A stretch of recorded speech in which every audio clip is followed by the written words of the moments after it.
¿Cuántos tienen garganta aquí para adorar al Señor?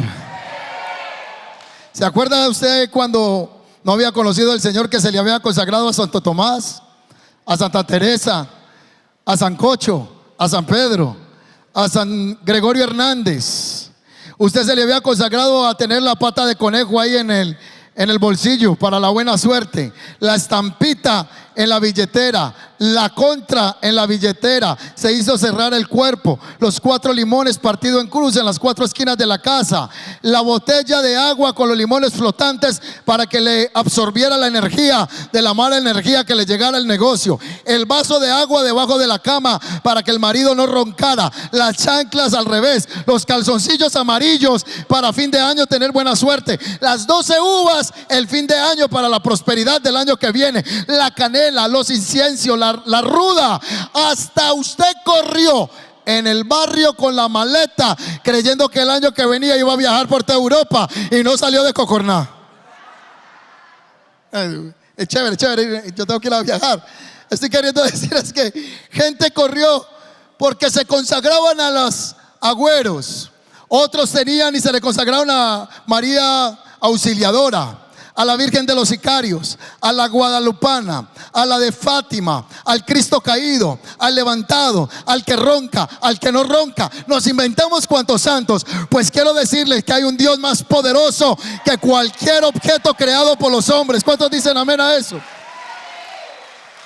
¿Cómo me va a decir usted que yo voy a adorar un Dios que hizo otro con las manos?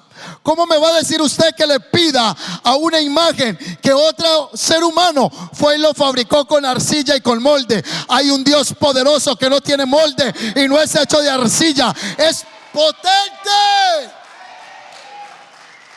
Dice la palabra que Él mide el universo con la palma de su mano. ¿Cómo la ve? Y que a las estrellas las llama por su nombre y las cuenta una a una. Y los científicos dicen que cada segundo se crea una masa estelar en el universo, una estrella. Pues su papá, mi papá, está en el cielo, mide el universo con su mano y conoce cada estrella. ¿Cuántos dicen amén a eso? Los de atrás se los durmieron. Vamos a darle oportunidad enseguida. Que aún los cabellos de nuestra cabeza están contados. Usted, pastor, me quedé calvo. Los de su barba. Lo que está queriendo decir es que Él lo conoce todo. Él lo sabe todo. Él es poderoso. ¿Qué significa espiritualmente que Dagón cayó ante el arca de Dios? Esto significa lo que dice Isaías 42:8. Dios no comparte su gloria con nadie. Y Dios no puede habitar donde hay idolatría, porque Él es el único digno de la gloria y de la alabanza. No es que el ídolo sea mayor que Él, es que Él es el único digno de ser glorificado y alabado. Amén. Pablo dice que en sí el ídolo no es nada, sino que detrás de cada ídolo hay un demonio. Entonces en ese cuarto, aunque era el templo de Dagón, el arca que representaba la presencia de Dios era mayor que Dagón y que el templo de Dagón. Y Él le demostró lo que dice la palabra, para que en el nombre de Jesús, en el nombre de Dios, se doble toda rodilla de los que están en el cielo, en la tierra y debajo de la tierra, y toda lengua reconozca que Jesucristo es el Señor, todo potente, todo trascendente, eterno, omnipotente, omnisciente. Ese es el Dios que nosotros servimos. Amén. O sea, Dios mostró su gobierno, su poder. Nos habla que la idolatría siempre terminará quebrada. Antes de conocer del Señor, más de uno de ustedes se vistió de Jesús, se puso calzoncillos y imitó que lo estaban crucificando. O usted era fiel de los que cargaba por allá en Semana Santa esos muñecos. Se ponía aquí la almohadilla en sus hombros y caminaba. O se fue hasta hacia Girardota pagando la promesa al Dios caído, esperando que le hiciera un milagro. Con todo amor y con todo respeto, lo que yo te quiero decir a ti es que hay un Dios poderoso que no es hecho ni labrado por la mano de los hombres. Hay un Dios poderoso. No es el Dios que te enseñó la abuela ni que te enseñó la mamá. Es el Dios creador del universo. Ese es real. Ahí está el arca. Conflicto de poderes. Ahora yo me preguntaba por qué se le quebró la cabeza. Porque la cabeza representa autoridad. Escucha eso. La cabeza tiene que ver con la autoridad. Y nos dice que Cristo es la cabeza de la iglesia. ¿Que Cristo es la cabeza de qué? De la iglesia. Entonces la cabeza está relacionado con autoridad y las manos con el poder. Así que Dios destruyó la cabeza y la autoridad de Dagón y destruyó el poder que supuestamente tenía Dagón a través de sus hechos, porque solo hay unos hechos poderosos y son los hechos del Dios de Israel, que hoy se cumple en Yeshua. Él es el cabeza de la iglesia y Él es el todopotente y el todo hacer de su voluntad para su pueblo. ¿Cuántos dicen amén? De la gente levantó por la mañana: ay, anoche se cayó, pero hoy se quebró la cabeza. Pregunta. Imaginemos, la Biblia no lo dice, pero ¿qué hicieron con la cabeza quebrada? Estoy seguro que es tanta la idolatría que fueron y la juntaron y la pegaron con yeso otra vez. Y por allá armaron otra vez a Dagón y quedó así. Si usted ve que en nuestro país ven una sartén donde fritan la carne y dicen que ahí está la cara de Jesús y la gente le hace fila, abren la carne y dicen que ahí está la cara de un santo. Porque la idolatría es así.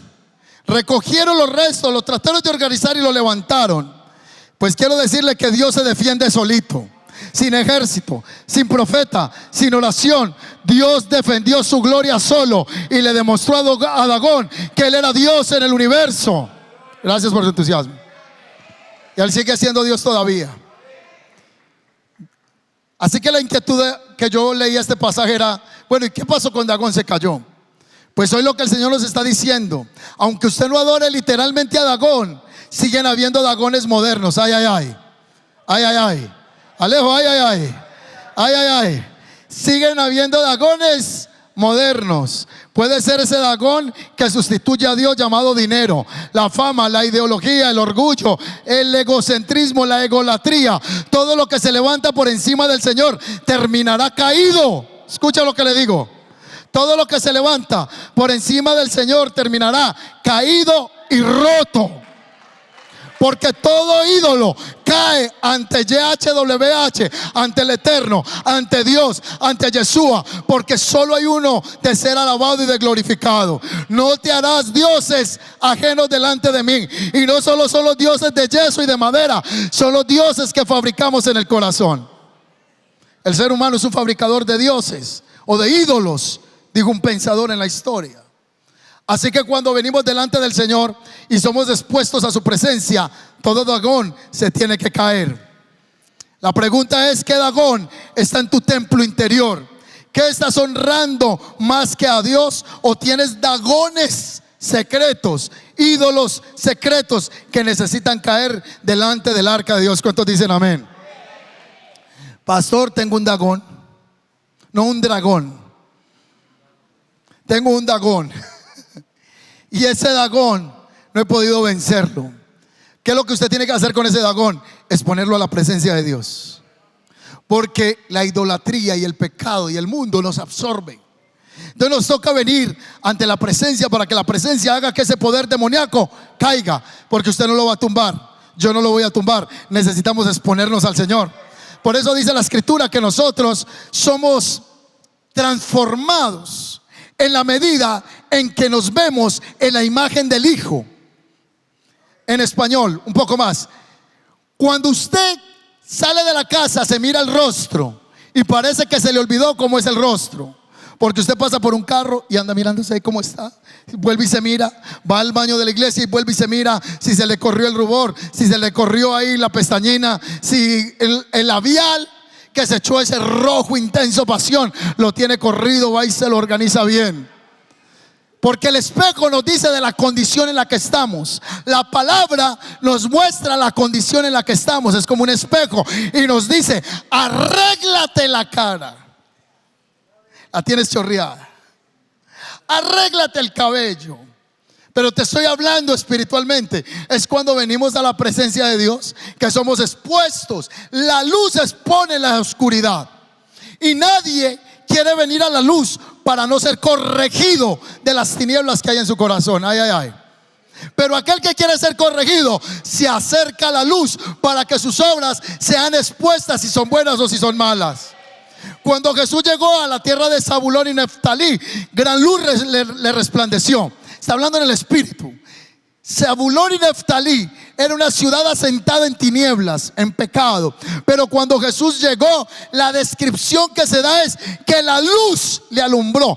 ¿Quién es la luz? Yeshua. ¿Quién es la oscuridad? Quien tenía atado a Zabulón y a Neftalí. Así que cuando venimos al Señor, somos expuestos ante el arca de su presencia. Yo no estoy hablando de religión, le estoy hablando de la presencia de Dios cuando viene a nuestras vidas. ¿Cuántos dicen amén a eso?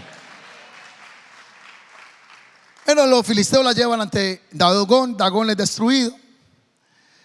Entonces Dios humilló a Dagón. Número 2, Dios humilló y avergonzó a los filisteos. Ellos dijeron: nos mataron el Dios que tenemos. ¿Qué pasó? ¿Qué ocurrió? Estaban pensativos y todos comenzaron a llenarse de temores. Dice la Biblia que los que no le daban, los que no se morían, se llenaban de tumores. Ahí está en la Biblia. Algunos estudiosos dicen que esos tumores eran hemorroides. Así que todos los filisteos se llenaron de hemorroides. La primera ciudad que nos hablan ahí se llaman los de Ecrón, los ecronitas. Se llenaron de hemorroides y se estaban muriendo. Y esa arca nos está trayendo problemas. La presencia de Dios te bendice o se te pone por obstáculo. Se lo repito. La presencia de Dios o nos bendice o se nos pone como adversario. Se lo demuestro. Dice la escritura que un hombre llamado Balaán iba a bendecir el pueblo de Dios, y el ángel del Señor se le puso por adversario para que él no siguiera el camino. Quien pudo ver fue la burra que dijo: ay, no me pegues, Balaán. Y Balaán le dijo: burra desobediente. El día que la burra se volvió profeta y el profeta se volvió burra. Ese día él no había entendido que estaba siendo expuesto ante la presencia de Dios, y por andar en desobediencia la presencia se le puso en adversario. Es que cuando uno conoce del Señor, o le camina al Señor, o la presencia de Dios se te va a poner por adversario. ¿Me estoy haciendo entender?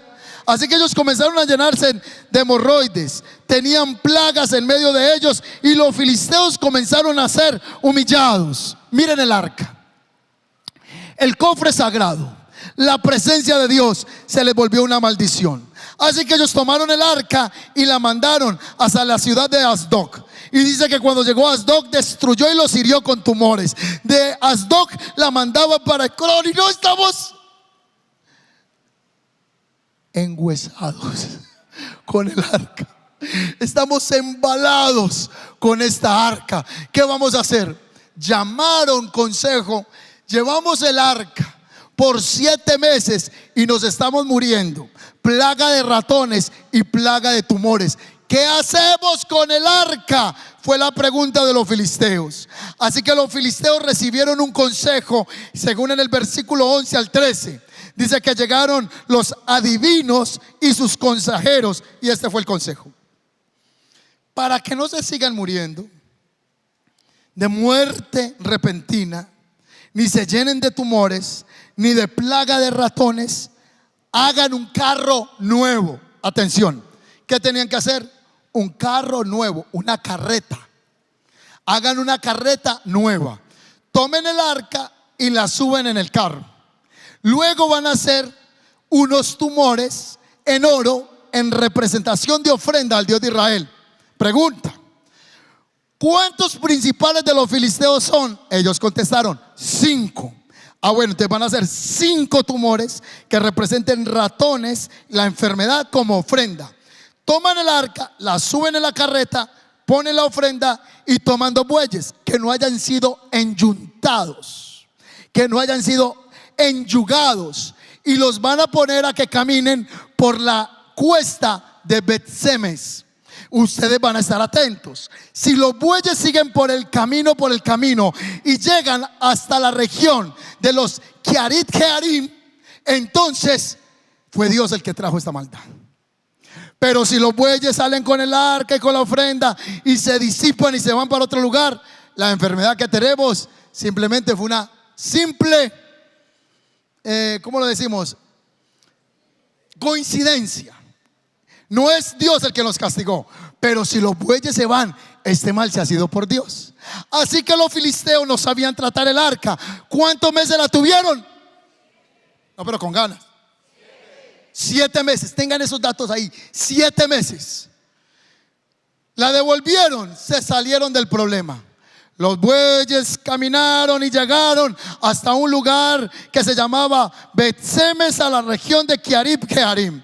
Y llegaron y miraron dentro del cofre 50,070 hombres y se murieron. Está matando gente por todos lados el arca. Porque el arca de Dios tiene un protocolo. Dicho de otra manera, la presencia de Dios no se manosea. La presencia de Dios tiene un protocolo para acercarnos delante de Él, de respeto y de reverencia. ¿Cuántos dicen amén a eso? Muchos de los que están acá llevamos años en el Evangelio. Y cuando uno lleva años, pues muchas cosas se le vuelven a uno panorama. ¿Sí o no? Yo vengo del tiempo donde las sillas no eran como esas que usted está ahí sentado acolchonadas. Las sillas eran bancas de madera, largas. Y ahí sentaban 30 hermanos en esa banca. No tenía espaldar. Escuchaba usted la prédica y al final tenía que salir por oración de columna porque el dolor en la espalda era increíble. Los cultos en ese entonces, al pastor le va a poder decir: hay que darle libertad al espíritu. Y esa libertad era 4 horas, 5 horas, y eso era largo, 3 horas, o se alargaba el culto. ¿Sí o no? Venimos de esa escuela.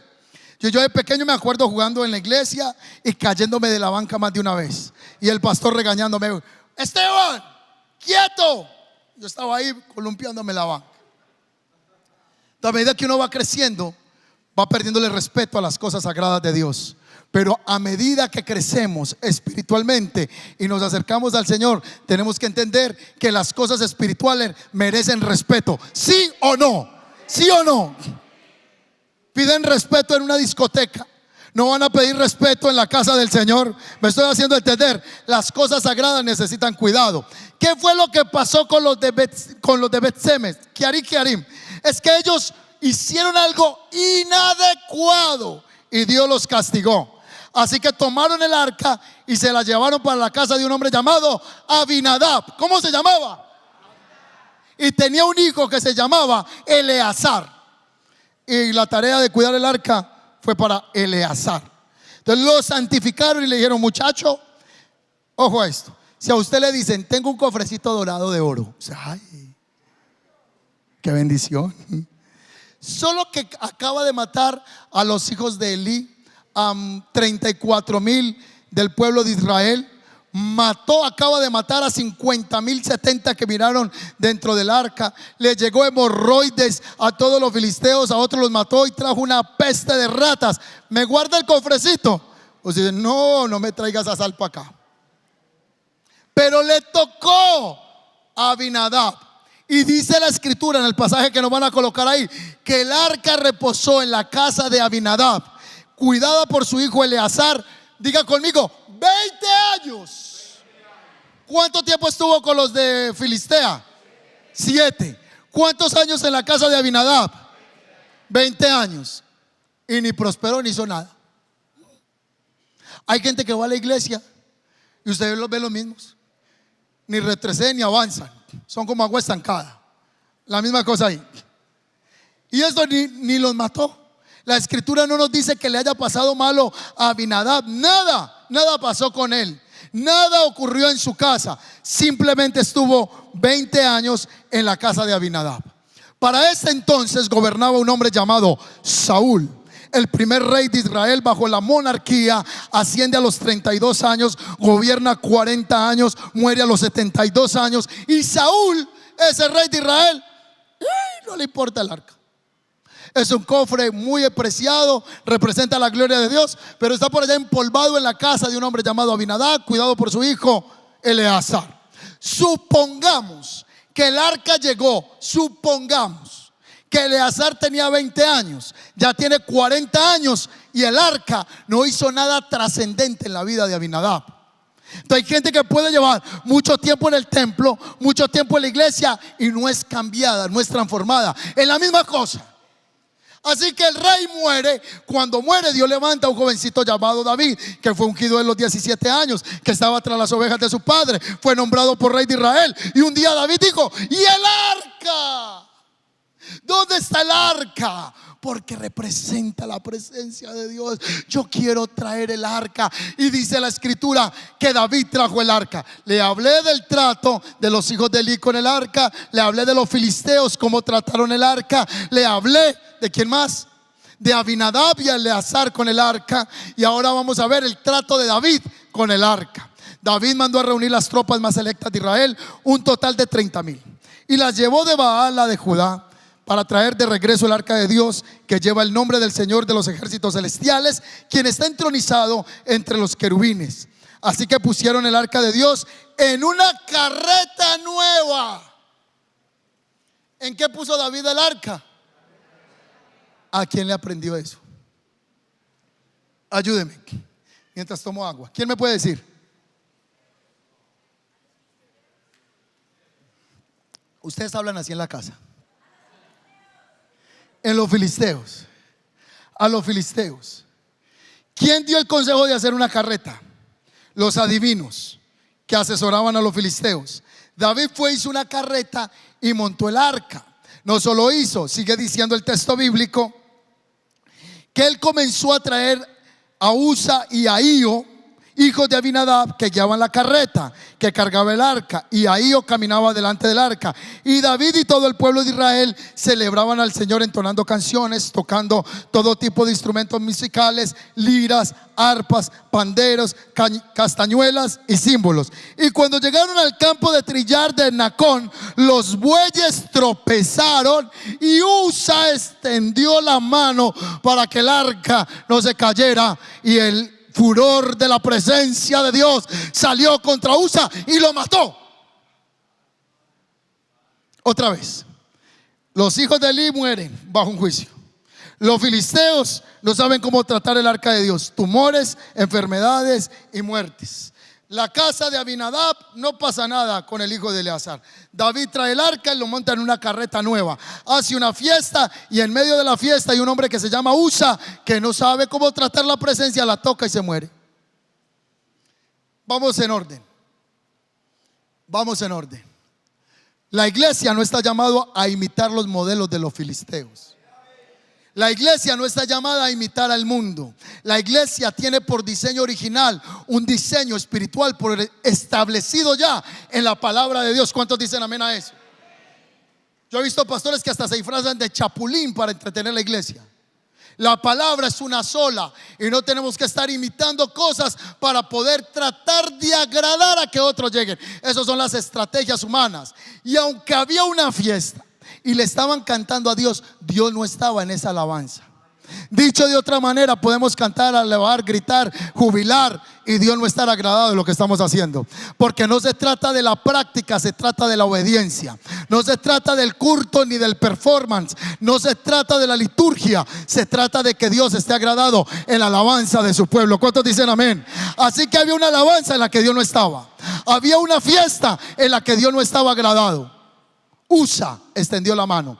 Usa, escríbalo, significa fuerza humana. Usa, cuando extiende su mano, trató de ayudar a Dios. ¿Por qué murió Usa? Le voy a dar 3 razones nomás. Porque el arca debía ser tratada con extrema reverencia. Cualquier persona no se podía acercar a tocar el arca. De hecho, solo había un grupo, los levitas de los coatitas, que podían tocar el arca. Pero este hombre no cuidó el arca con reverencia. Lo otro por lo que creo que murió Usa es porque él estaba usando métodos humanos en lugar del orden divino. Y por último, porque Usa pensó que podía sostener lo sagrado. Yo no sostengo a Dios, Dios me sostiene a mí. Yo no ayudo a Dios, Dios me ayuda a mí.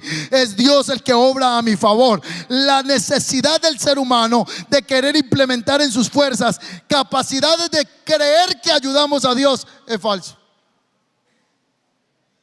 Eso es Usa, fuerza humana. De esto yo puedo entender que la muerte de Usa nos confronta con una verdad incómoda, pero es poderosa. Dios es santo y su santidad no puede tratarse a la ligereza. Alguien debiera aplaudir la gloria de Dios esta mañana. La gloria de Dios no puede tratarse a la ligereza. Que no basta con cantar, no basta con danzar, no basta con aplaudir. Dios está buscando corazones reverentes, que teman a su nombre, que sigan su orden, que valoren su gloria, que valoren su presencia. La pregunta es, ¿estás tratando la presencia de Dios con reverencia? Yo aquí no tengo un arca, hoy no tengo aquí un cajón, pero el Señor dijo que donde hay 2 reunidos o 3 en su nombre, Él estaría allí. Aquí está el Señor. Es decir, Él está aquí. Él necesita ser reverenciado y glorificado. ¿Cuántos dicen amén a eso? Dicho de otra manera, uno se queda donde lo atienden bien. Si yo voy a un restaurante donde me atienden mal, yo no vuelvo. Yo no sé usted. Si a mí me atienden mal, yo no vuelvo a ese lugar. Si yo voy a un lugar donde me traten mal, no vuelvo a ese lugar. ¿Me sigue hasta el momento? Si usted tiene un novio que la trata mal, pues no falta la que es ahí, que le encanta el maltrato. No falta. Pero si usted tiene un novio que la trata bien, usted, ay, tan lindo Pacheco. Pero yo no quiero que una mujer diga, ay, tan lindo el morado que me hizo anoche. No, uno se queda donde es bien tratado. Si a usted va a una casa y le dicen, venga, le sirvo la limonadita, venga, le hago esto, ¿qué más quiere? Uy, pero me encanta ir a la casa de la hermana María, eso allá me atiende súper bien, me pone la yaca venezolana, me pone ahí, ¿cómo es que se llaman esos frijoles venezolanos? Pero ustedes tienen un nombre como a la bandeja paisa, el pabellón, con el maduro, ¿verdad? Entonces, uy, allá yo voy a ir porque me atienden bien. Pero si a mí me atienden mal, yo no voy. Dios se reposa donde es bien tratado. ¿Cuántos dicen amén a eso? Voy a finalizar. Vamos a aterrizar el avión acá. Entonces Usa trató de ayudar a Dios, fuerza humana. En ese momento David se enoja y dice, yo no me llevo esta arca. Si me llevo el arca para Jerusalén, me va a matar toda la gente. A ver, ¿quién vive ahí? Ahí vive un hombre que se llama Obed-Edom. Traigan el arca y métala allá. ¿Cómo la ve? O sea, él no puede decirle que no al rey, pero en paisa, qué chicharrón. Porque el arca viene matando una cantidad de gente. Imagínese que el rey le dice, bájeme el arca y métala a la sala. Yo creo que la metieron a la sala y Obed-Edom era. Aquí le voy a soltar y condensar el corazón del mensaje. ¿Cómo trató Obed-Edom el arca? Por lo tanto decidió David no trasladar el arca del Señor a la ciudad de David, sino que la llevó a la casa de un hombre llamado Obed-Edom de Gat. Y el arca del Señor permaneció en la casa de Obed-Edom. ¿Cuánto tiempo? ¿Cuánto tiempo? Diga conmigo, 3 meses. ¿Cuánto tiempo? ¿Cuánto tiempo estuvo el arca en la casa de los filisteos? ¿Cuánto tiempo estuvo en la casa de Abinadab? ¿Cuánto tiempo estuvo en la casa de Obed-Edom? Pasaron el examen ustedes hoy. Estuvo 3 meses. Ojo que aquí viene la bomba. Y el Señor bendijo a Obed y Edom y a los de su casa. Entonces le dijeron al rey David, el Señor ha bendecido la casa de Obed-Edom y todo lo que tiene en su casa está siendo prosperado por causa del arca. Atención a esto, mira esto. La Biblia no dice que Obed-Edom prosperó espiritualmente. No solo eso. La Biblia no dice, y el Señor lo llevó a un tiempo de mayor comunión. Indudablemente que sí. Pero el pasaje dice, prosperó todo lo que tenía en su casa. Así que si el tipo tenía gallinas ponedoras, no ponían un huevo, sino que las gallinas Las vacas no tenían un ternero, tenían de a 4 terneros. Las hijas no quedan en embarazo de un niño, sino en trillizos de una vez. O sea, todo se multiplicó. Hermano, se ríe. Es un chiste. Lo que quiero decir es que todo le comenzó a ir bien a Obed-Edom. Comenzó a prosperar. Los negocios que no tenía le empezaron a llegar. Las puertas se le abrieron. Comenzó la bendición y la prosperidad. La pregunta es, ¿quieren que les entregue el secreto de Obed-Edom? Los espero el miércoles a las 7:30. Por su hambre de Dios y por la misma ofrenda le voy a dar ese secreto.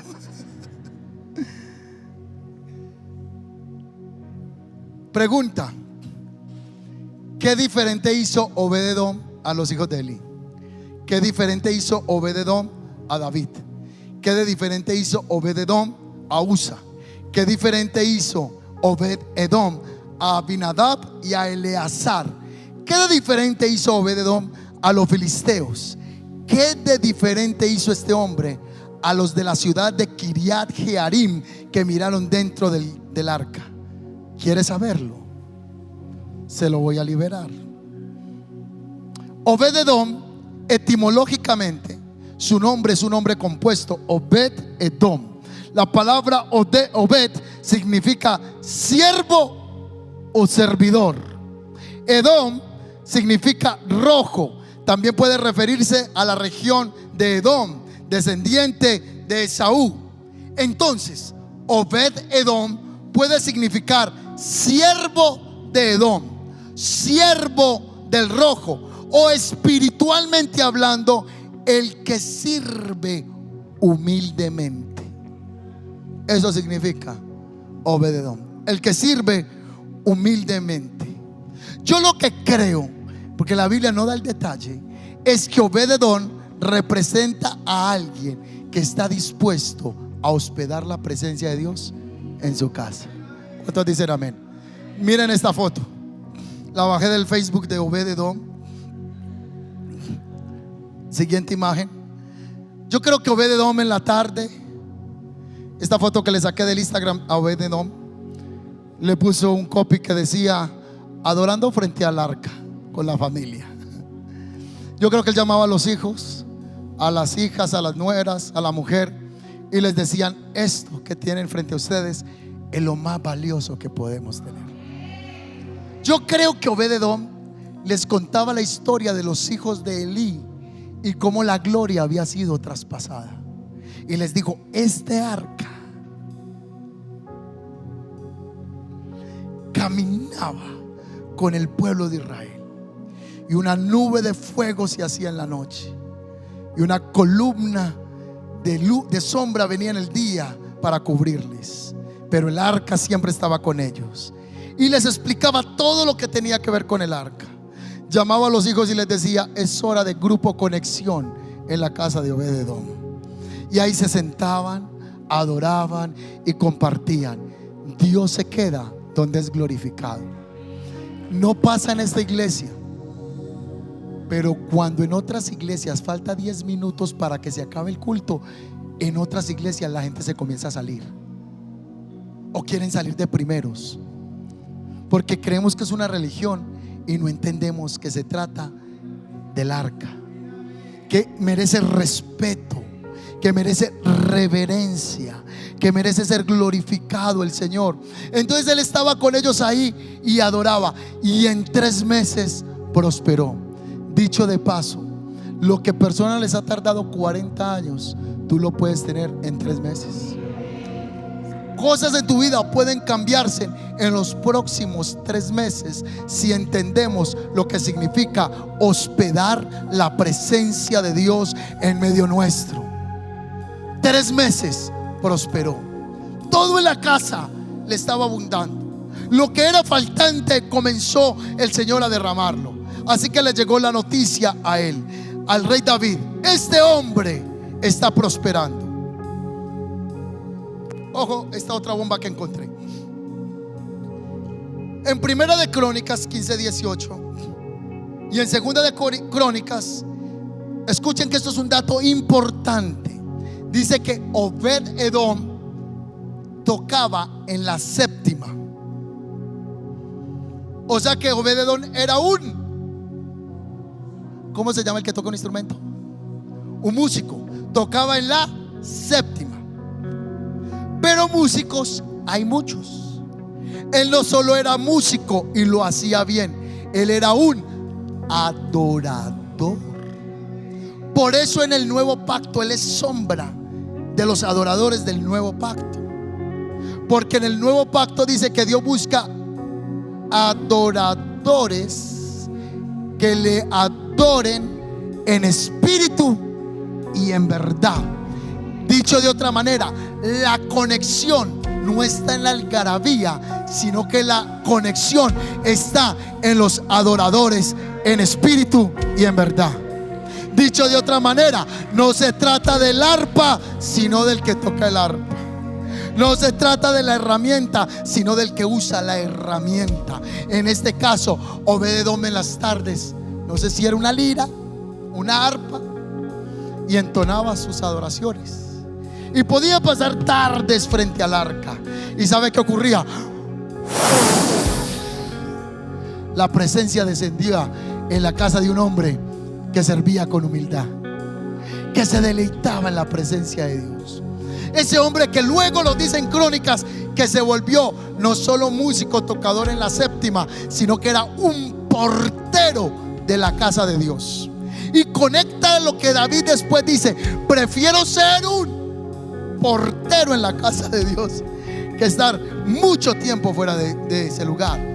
Así que los adoradores humildes en espíritu y verdad atraen la presencia de Dios. Se lo muestro. Mateo capítulo 5, Sermón del Monte, Sermón del Olivete. El reino de los cielos es de los pobres. Siga el texto para poderlo entender. Pobres en espíritu. Y la pobreza en espíritu habla es de los carentes del espíritu de Dios, de los que saben que necesitan de Dios. Salmo 51: no quites de mí tu santo espíritu. Te necesito tu presencia. Moisés, si tu presencia no va conmigo, no me saques de acá. Ese es el referente para que la presencia de Dios se mueva en este lugar, en tu vida, en tu empresa, en tu ministerio. Hay gente que dice: ¿quién sabe qué es lo que está haciendo ese pastor del camino? Yo le voy a contar qué estamos haciendo. Estamos trayendo la presencia de Dios. Estamos alando el Espíritu de Dios para que Él se pose sobre este lugar, porque lo que es imposible para los hombres es posible para Dios. Y termina la historia así. David dice: me voy por esa bendición, no más. Ya la tuvo mucho tiempo, 3 meses, y está prosperando. Yo quiero esa bendición. ¿Cuántos quieren esa bendición? Yo quiero esa bendición. Yo quiero esa bendición. Si usted quiere ver la siguiente parte de este mensaje, lo espero el miércoles a las 7:30 de la noche, que voy a estar hablando de la generación Icabod o de la generación Mical. Hoy vamos nosotros a entender cómo tratar la presencia de Dios y pedirle que Él se quede en medio nuestro. Si usted cree que esta palabra es para usted, denle un aplauso al Señor y colóquese sobre sus pies.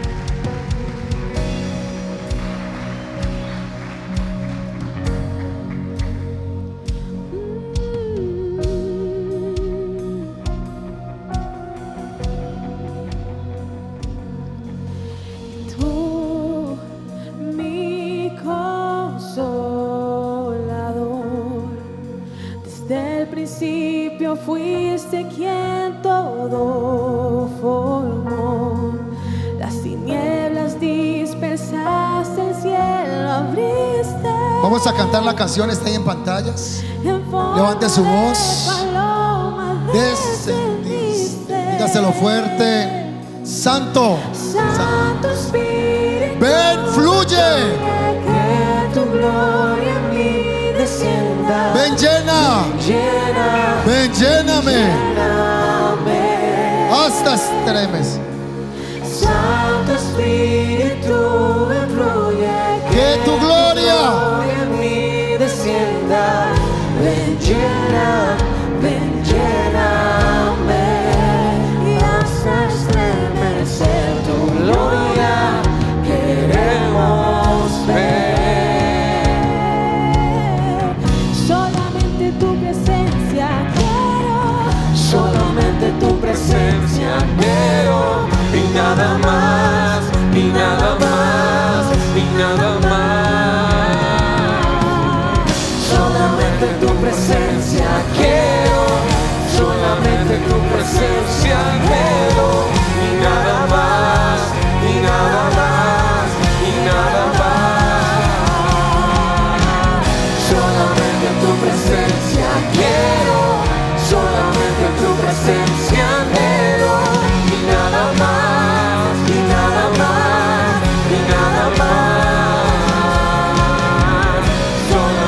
tu presencia quiero, solamente en tu presencia veo, y nada más, y nada más.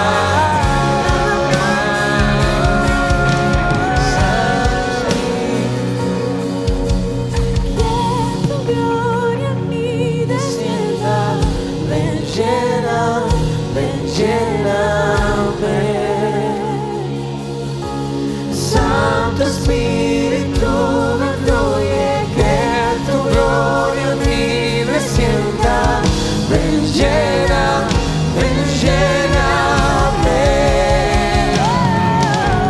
Santo Espíritu, ven, fluye, que tu gloria en mí descienda, ven, lléname.